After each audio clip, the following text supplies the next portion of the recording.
suru. The grammar of furi or suru is mean to pretend, to act as if something. So how to use? In Japanese, they will use the verb noun and adjective with furi or suru. In the verb, you should change the verb to be the casual form, and for noun, you should end by the no and followed by furi or suru. For the na adjective, you should end by na. For example, kire na furi ni suru, furi or suru. For each adjective, you just use in that form, no nothing change. So what you have to remember is that when you use the verb noun and adjective with the furi, you should change some form, especially for verb casual form, noun end by no, and adjective should end by na. So the next, to make more understand about how to use the grammar of furi or suru, we are going to learn some example of how to use the grammar of furi or suru. The first example, 彼は聞こえないふりをした。彼は聞こえないふりをした。Which means he pretend to not hear. He pretend to not hear. The next example, 宿題をし終わったふりをしてテレビを見ている。宿題をし終わったふりをしてテレビを見ている。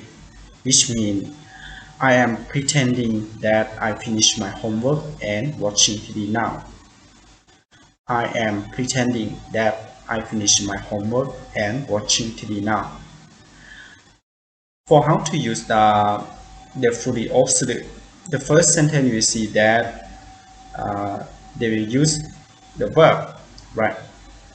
聞こえないふりをした。That means you heard, but you do yourself that you could not hear from, or you cannot hear from otherwise say something to you. So in the express something like this, you can use furi or shita. And for the second sentence, you see that they also use the verb in the past tense, right? So し終わったふりをして which means 宿題をし終わったふりをして that means you haven't finished your homework yet, but you say or you do something that you already done the homework and you just go to watch TV. So somebody or another body don't know that, or somebody or another body might believe that you finish your homework. So to explain that situation, that feeling, you can use 宿題をし終わったふりをしてテレビを見ている。Right. The next, 分かったふりをしていたが、実はよくわからない。もう一度言ってください。分かったふりをしていたが、実はよくわからない。もう一度言ってください。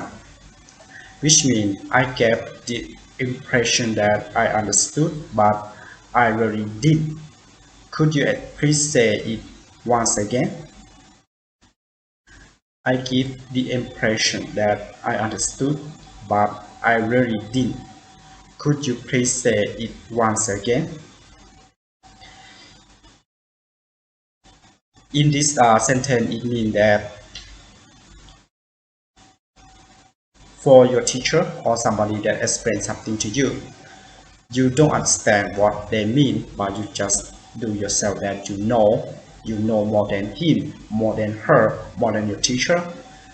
So you do that, okay, I already know something like it, but the truth you don't know. So to explain something like this, you can say Wakata furi o shiteita. That means you tell me. Actually, the truth you don't know, but you say that you know. The next, 彼はいつも人の話を全く聞かないのに分かっているふりをしている。彼はいつも人の話を全く聞かないのに分かっているふりをしている。Which means, even though he never listened to anyone's stories, he always asks us if he understands. Even though he never listens to anyone's stories, he always asks us if he understands. For the sentence, this means somebody says something or some story you don't know or you don't listen, but when they ask you, you do yourself or you ask yourself that you already know that story. So, but the truth you don't know, right? But the truth you or he or she doesn't know, something like this. But to explain the feeling or the situation like this, you can say, いつも人の話を全く聞かないのに分かっているふりをしている。分かっているふりをしている that means you act yourself that you know. You already listen to that story, you already know. But the truth you don't know. So you can say 分かって